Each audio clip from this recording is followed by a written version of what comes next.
massive number of people have been upgrading. Yes. There you go. You see the graceful limb that you were talking about before. The race we've got yet again, and a victor then goes victory to an American, Andy Hampton. The felt it go by. He looks at the Colombian rider. How are you doing? Straight past Santiago Botero, and he's coming up to Pantani.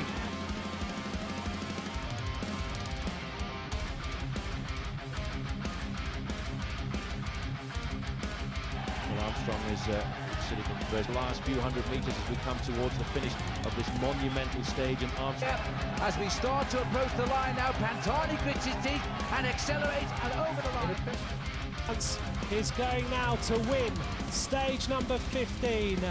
Sepp Kuss, an emotional finish from Durango in the USA. Sepp Kuss wins.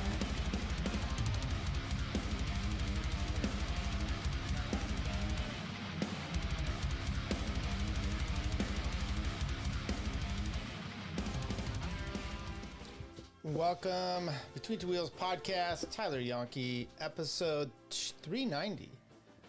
Stage 11, Toulouse to Toulouse, 156.8 kilometers.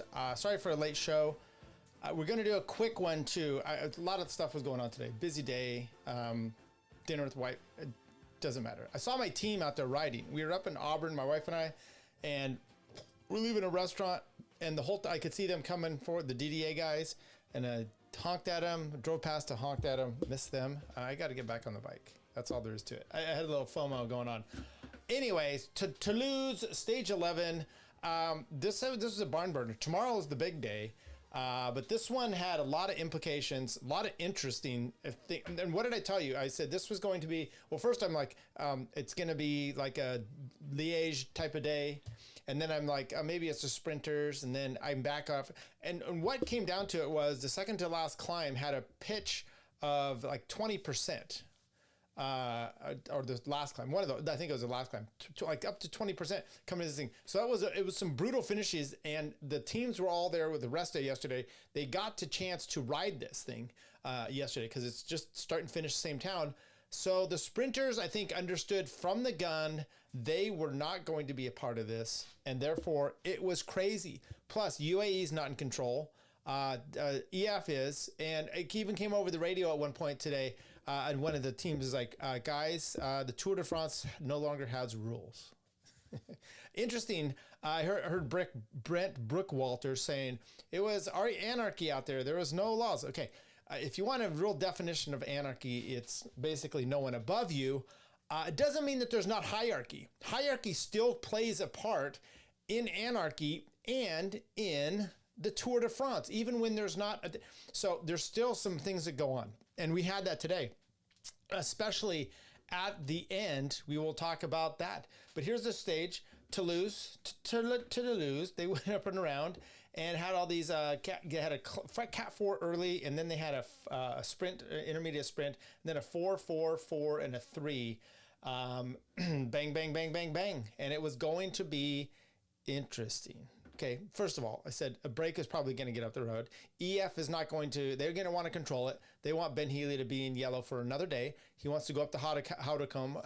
He'll fight his way of that one. He's going to lose the jersey tomorrow. To who, we don't know yet, but I figured there was going to be a breakaway. And then who's going to be in the breakaway? And you can start to pick breakaways apart about who, and it's not so much like, oh, this guy hasn't been in there. No, it's really now about strong men and who can make the break, and especially today.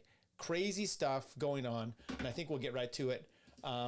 First of all, I'll have to refer back to this. Maybe let me just move this over here so I could kind of do it on the fly. Okay, so here we go. Turned out. Matthew Vanderbilt is showing the teams. This is Eurosport. We're going to go here with them. There's the route. Toulouse. There's the climb. We've talked about that. The depart and off right away at the beginning. Once again, 154.7 kilometers. It's under 100 miles. And with that, you know that the riders are like, I can race all out and be fine. It's not a ton of climbing. It's some punchy stuff, but I could do this. And so Mario Schmid, Davide Ballerini, and Jonas Abrahamsson, easy for me to, from UNOX those three were out there. So Jayco had a rider in there. XDS Astana had a rider, and Uno X had a rider, the Norwegians. So, okay, first of all, Abrahamsson, he famously talked about it all day today. Broke his collarbone about a week before the tour, or 2-3 weeks before the tour, I think it was. It's been a month, okay? He's been able to kind of recover. It's crazy. Mario Schmid, strong rider in himself. Oh, back to Abrahamsson. Last year he was in the tour. He had the KOM jersey early on. There's some issues where he was super underweight, and anyway, he changed his diet and decided to be his bigger self, and he's been killing it. And he did that last year too. Came into the four, and he's in here. So right away from kilometer 0, boom, these guys go out. They get a small gap, about 30 some seconds. Fine and dandy, and then some other riders are trying to get up the road to them, and you see a myriad abilities trying to do that. The first KOM of the day, Brommensen takes it, nice. They come into the splint at 97.3 kilometers. Brommensen takes it, Ballerini takes it, Mario Schmid, and then there's a group behind, and we'll get to that, but it's with Bergadeau is back there. Fred Wright is a group coming across. Quinn Simmons is in there, Arnold DeLee, Matthew van der Poel, Wout, Axel Laurence, Nilson Oliveira, Jonathan Milan, Gourmet, Cresoni, Turgis. So there you go. Fred Wright finally takes off there. He is bringing Bergadeau with him. They end up bridging up here with 83 or so to go, and then there's a group behind. Now, with this group behind, there's a lot of confusion. They start to have a few of these groups splinter. Jonas actually takes up off the road. A little bit of attack. The yellow jersey goes up with him. Remco is there. Tade's kind of there, and there's splits in the bunch. Jorgensen's not in that. He said later on he thought he was in there. He's not. And I don't think this is a good move for Jumbo. One, if you do split this up and your second guy misses out, but you're up the road, maybe it works out okay if Tade doesn't make the group, but Tade's making the group. So this doesn't. You then lose your opportunity to throw this Jorgensen tool in the bunch where he gets to attack and everyone has to chase him down. So luckily it all comes back together. But when it does, Quinn Simmons heads up the road. Once again, these are guys, like I've said, the strong men of the tour are continually going up there. Axel Laurence from Ineos, he's going with him. And then you start to see a few guys coming up from behind. Arnold DeLee, Matthew van der Poel, Wout van Aert. We talked about the break the other day. They had big hitters. This is another big hitters. I mean, Quinn Simmons, U.S. national champion, former world champion, junior world champion. Axel Laurence, he's pretty decent himself. Arnold DeLee, he's a sprinter. Okay, he could win stages of this in the sprint. And then, of course, former world champ. Matthew van der Poel, and then Wout, who's no slouch himself. There's the sprint. Brommensen winning it. Now there's the group behind. They're making a move, and then Jonathan Milan easily wins that part. Now this group here in the front, they end up having about 25 or so seconds, and you're expecting these groups to come together. There's some thought on the day that perhaps the Wout group, Matthew van der Poel, Quinn Simmons, intentionally didn't close this down early because they wanted this thing to keep rolling and then it would be breaks and they wanted to catch it kind of late. I don't think that's the case. There's also talk about, you see the motorbikes are pacing the guys in the front here. They're getting an advantage. Every time they're going up the climbs, the group behind, they start to close that down. On the flats, it starts to go back out again. I get it. However, you've got to just, it's always there. Matthew van der Poel, you don't think he's benefited by being off the front in some of the races where he has a motorbike in front of him. So it's kind of, I think, baked into the cake. You have an early break, it's going up the road. It's not something I like to see, but you have a motorbikes and the whole blockade there of cars. It helps that first group and not so much the next chasing groups. So they couldn't really close this down, and that was something quite to see. Then the group from behind, it kind of just settles down, but they have about 2.5 minute lead. And they're just like, okay, we're not going to make this a big issue. Healy's going to be able to keep his yellow jersey. We still may have some hitting out at the finish, but we will wait to see what happens there. 25K to go. This group is now getting down to about 18 seconds. Gets down to 19 seconds. But it's just, once again, it's not closing itself in there. We come up to the second to last climb.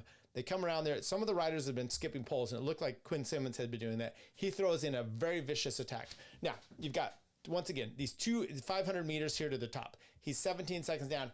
He must close this to the group before the top. That's really what you have. Otherwise, and I will say this, that as he's doing that, as he's getting closer up to the top of the climb here, Schmid and Abramson, they actually attack out of their group that starts to disseminate.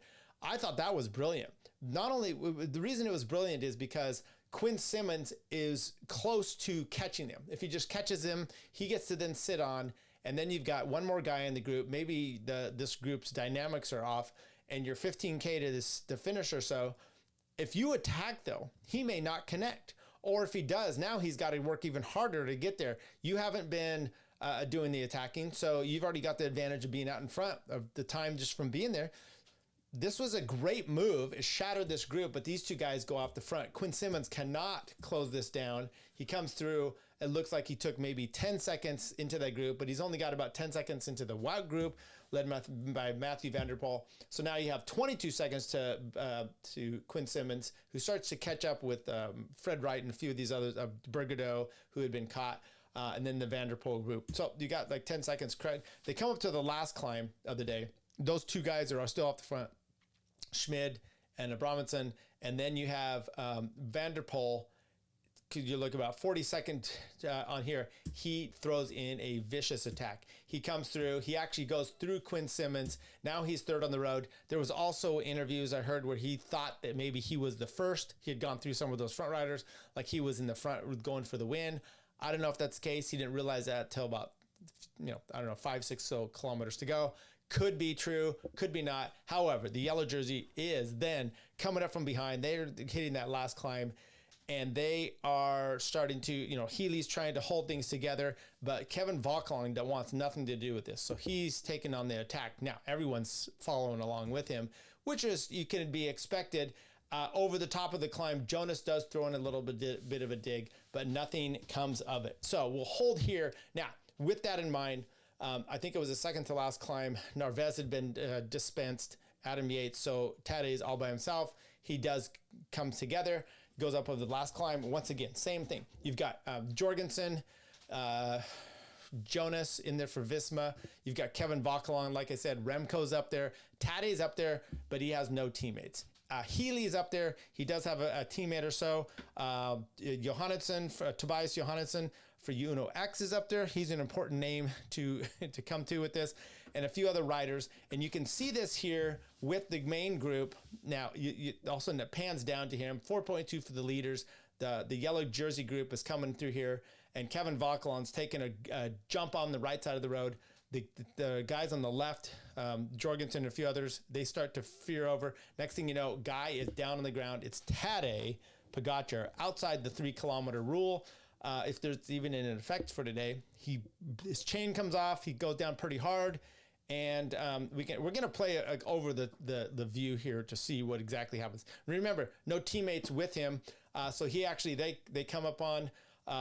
He gets on the chase group. You can see Sepp Kuss here, which is just a few seconds behind. Now you've got Narvaez and Adam Yates, I believe, in this group. They start hammering away at the front. Then the camera pans to the front of the GC group, and they are sitting up. And you're like, okay, there's not going to be a gap here. They're going to let Tadej come back to them. We'll talk a little bit about some of that, what I think about that. But up the front, Matthew van der Poel's got about 8 seconds. He's doing his best to try to catch the two up front. Schmid's, they're working together. They don't want to be caught by Matthew van der Poel. He's going to probably beat them in a sprint. Schmid opens up the sprint here, about 200 to go. And these two guys who had been out from kilometer 0, neither one of them sits down early. They are hammering their way to the finish through, and it's basically a bike throw. Now, you can see here, just over on the left-hand side, there happened to be a protester, and an official runs out on the course. Let's go through here. We'll just kind of look at this. These guys are just sprinting. Luckily, they ignore it, and the official comes out here. This guy is kind of waving. I think he was an anti-Israel protester. Doesn't want them, the Israel Premier Tech team in the tour. And this guy, watch this official. This is why I said goal line stance. boom, hits him, puts him into the barriers. Matthew Van Der Poel says, I don't want anything to do with this, and he comes across. The group from behind, Quinn Simmons had nothing left, but he was in the Wout group. Arnaud Delis, as you would expect, gets the remnants with all Axel de Laurens, Wout, Fred Wright, Bergerdo, and Quinn Simmons. And then the main jersey group comes in. Yeah, there you go. So Uno X gets their first team or stage win of Bromwich, Schmid, Van Der Poel, Delis, Wout, Laurens, Wright, Bergerdo, Simmons, and Davide Ballerini, who was the best of the rest of the group that was off the front. Happy there. Yay, yay, yay. Healy in the yellow still. Pogacar saves his tour. I don't know how much time he would have lost today, but the group set up, and there you go. So here's what we have tomorrow. Up to how to come up to Soler first, then the Col des Bordes, and then up to how to come to the finish. No. Sweet. Garbage Deplorable Bitter Klinger says, excellent. I caught a live today. Late, but live. Yeah. Sorry about that. I had things to do. We're just throwing this in real quick. So what I wanted to kind of go through, there's been times that this has happened in the past. Many times where the riders sit up. Basically, a rider goes down and they say, look, this isn't the sporting advantage we want. This happened to Lance 2003, or this famous Musette issue. He gets caught with Iban Mayo. They both go down. Here it is. Jan Ulrich misses it. He heads up the road. Tyler Hamilton, all the others. Lance gets back on the bike, then steps on it, and then comes out. You can see it here. He's going to skip a gear or something. I think his frame had actually been broken. He's on Roberto Haras's wheel. Right here, I think we're on a wait here. He skips a gear. That's important because he hits his nuts. Anyway, Jan Ulrich has everybody sit up. There you go. Lance does it. There we go. Okay, so Lance does catch up. He ends up attacking and winning the stage. It happened again with Lance and Ulrich. Ulrich went into a ditch. There you go. They were going up, I think it was in the Alps, and then Lance ends up sits up for him. So that was another, when he had this, Chris Froome running up the Mont Ventoux. Remember when his bike broke, got hit by a motorcycle? These are some situations that happened. Now, there was also one with Froome, I want to say 13-14 tour.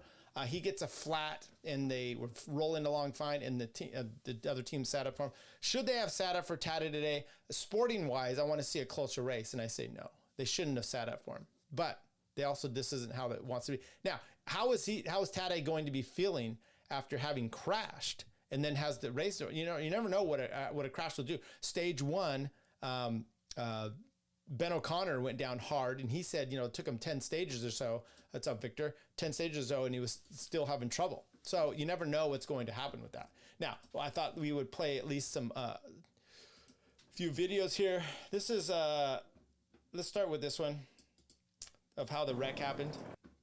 Let me take the sound off here. That's Tadej going down. Seeing it from the overhead. You can't see much on this one. Here's from the behind. You can see he's on the far left. He's actually turning a little to his left. I think his right hand was off the bars. He was on the radio, and Johannesson veers right, chops his front wheel. Should he have been overlapping? I don't know. That doesn't look like a great crash. Not that I wanted to see it. Now, this is a little video from the finish here. Here's a guy running out and getting tackled and then put into the crowd, shoved over the top, and then he goes like, "Hey, buddy!" And it's like, "Come on, you're disturbing the race." Here's another view of it. Look at this kid here though, with the hat. He's like, "Okay, that's nice, but I want to watch the race." So one more time with this one. I mean, the guy's just screaming, "Yeah, hey, yeah, I don't know what you're doing. Get the fuck out of there."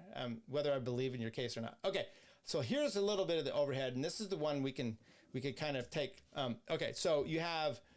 I'm not sure who that is, but then on the far left here, you have Jorgensen, and then you go back a little ways, and you have the fourth in line here in the white jersey, Tadej Pogacar. To his left, but behind him is Tobias Johannesson, okay? Now, Johannesson is veering up. Tadej's moving, he's drifting left. but this guy cuts across him. I mean, it's pretty blatant to see. It was definitely not intentional. Tom had reached out and said, hey, are they going to, red card him or, disqualify? No, this is kind of a racing situation. Plus when Tadej, you can see that he's drifting left for no reason. I don't know what that's got, but this guy does veer over to. Now, if Tadej's paying attention and this guy's going on the right, he's probably going to go. And if he has two arms on the bars, he's probably going to be leaning in the other direction. So some of it's his fault. I mean, there's a little bit of liability on his side, but Johannesson cutting him. There's something that happens right before he hits him though. That it makes a weird thing with Tadej's. I mean, he's lean before the guy even gets there. Right there, he's already leaning way over. I don't know what's going on. It's like maybe he was anticipating it. Either way, there we go. All right, so let's look at the results. We've talked about those, but we'll just go over them a little bit here. I wanted to see Jorgensen. He's back in here. He did fine. Sepp Kuss, he made it over. Like I said, there was a little gap to him, and then he came up fine. I want to take a look here at the UAE team. So they had Pogacar, Narvaez, who sprinted for that front group. That was weird. And Adam Yates. Pulte was a back a ways. But Adam Yates and Narvaez got dropped on that little climb. Easily did not happen. They had to work, and they were back there with Sepp. Now, I will say this about Sepp. I don't think he was in position to care about this. It's not his duty. Jorgensen had control of Jonas up there. And also these little punchier climbs, they're not his thing. Tomorrow is different. Now, I will say this. Jonathan Narvaez has never been a long climber type, okay? He is the punchier guy. So he should have been up there today. Adam Yates, obviously, is that long climb guy, but he should have been. He's also got some punch. So I was kind of surprised. I don't think he's there yet. That's what I'm saying. And I think you're going to see tomorrow just a little bit different stuff. So Mick Van Dijk, he got caught for disposing of waste outside the litter zone. There you go. Okay, so that's really what we had. Look, a protester, not a fan of I don't care what your issue is, get out of the bike race. The race, as far as it went today, it was very interesting. Jonas said he felt good. He looked good. What is this crash? What effect is it going to have on Tadej? That's the interesting part. Plus, you may see now Jonas and Visma Lisa Bike really taking it to UAE tomorrow. Tomorrow's going to be a fantastic day. If you can, tune in, go watch the race, or come back here. We would definitely do a recap for it, probably more in depth than we did today, because the break's not going to make it. It's going to be all about that last climb. We saw How to Come a few years ago where Wout was leading up, dropped Tadej Pogacar in the green jersey, in defense for Jonas Vingegaard. It was fascinating, and will be interesting to see what happens tomorrow. We got some Americans on tap. Will this take place where Tadej, is a little bit injured and hurting from the wreck? Maybe doesn't sleep quite as right. I don't know. I just never going to bet against him. So the odds are that Tadej, is going to win tomorrow. And I think there's a good chance he's going to put the two American, or at least Jorgensen, out of position. And it's really going to be just come down to maybe a sprint between Jonas and Tadej.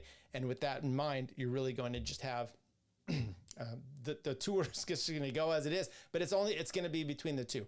Now, I would prefer that doesn't happen. I would love to see on this race that Jorgensen's able to hang in there, but I don't know. So my prediction is mind-wise, it's going to be Tadej. Heart-wise, I'm hoping for something a little bit different. And you're going to see, look, Kevin Vauquelin looked much better today than he had the last few days. So you're going to see a little bit more action from him. Who knows which riders are coming out of this rest day and today in good shape. Might be Tadej bad, might be Jonas bad, maybe they're both good, maybe Jorgensen's coming in, maybe Roglic. Roglic didn't lose any time. He was with that front group today. Lipowitz, I mean, all these things are happening. I would love to see this race. That's why it would have been better if you... Now, one last thing. They're talking to riders, and they're like, Jorgensen's like, look, we did this. Remember that day a few days ago where he was, I don't know, making up bullshit stuff about water bottles? Maybe now Tadej will stop saying stuff about us, because look how we're good sportsmen. And then I saw on ITV, they were reporting that actually Visma was trying to go, but it was a EF Education Easy Post with Ben Healy. He called the truce to sit up for Tadej. I don't know who it is. They're all trying to be good guys. I'm not necessarily a fan of all that. I think they should have put the pedal down, kept going, just because it's bike racing. But I just back it up, want to say this was someone else literally taking out Tadej. I think he had a little bit of culpability for kind of like taking his mind off the game, and he probably would have been okay if he had been paying attention a little better. I mean, there was a race going on. There was riders attacking up the right-hand side. Why is your arm, your right hand not even on your bars, and you're kind of like veering around? I don't know what was going on. So you have a little culpability, but the reality is, if Johannesson doesn't come across you, this is not an issue. So I get it. I get why they did it, and I haven't really no problem. Yeah, Jordan, bicycles. Let's go. And our buddy Victor says, bike, what did you say? Thanks for streaming, live streaming. Yeah, of course. We will be doing this again tomorrow. What's tomorrow? Stage 12. We'll take a look at it a little bit there. Brutal day in the saddle, 180 kilometers. That's well over about 120 miles with some big climbs. Cat 4, intermediate sprint, Cat 1, Cat 2, and an OR HC category, 13.5 kilometers at 7.9%. Yikes. See you guys tomorrow.